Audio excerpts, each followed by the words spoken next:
छोटा शैतान बड़ा अजदहा। स्टोरी का आगाज। एक दिन छोटू नाम का एक शरारती बच्चा जंगल में खो गया। रास्ते में उसे एक सोने का अंदाज मिला।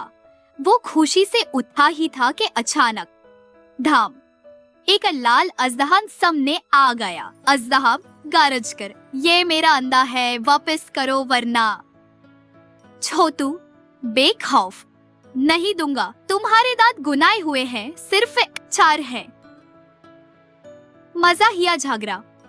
अजदहा खांसी लेकर रह गया क्योंकि उसे मिर्चन पसंद थी। छोटू ने अपने बिस्ते से लस्सी निकाली और अजदहे को पिलाई। अजदहा खुश होकर नचने वासिस लगा। इख्तिताम। छोटू ने अंडा वापस कर दिया और अजदहा उसे अपने कंधे पर बिठाकर घर छोड़ने आया। अब वो दोनों एक हफ्ते में एक बार मिर्च वाले पिज्जा खाने मिलते हैं। दारिक वरीक मजाहिया सबक। दुश्मन को दोस्त बनाओ, बस उसकी पसंद की चीज पहचान लो। दांतों की गिनतियां करना हमेशा काम आता है। या है मज़ीद अच्छी वीडियोस के लिए चैनल को सब्सक्राइब करें। मिलती है कल की स्टोरी में।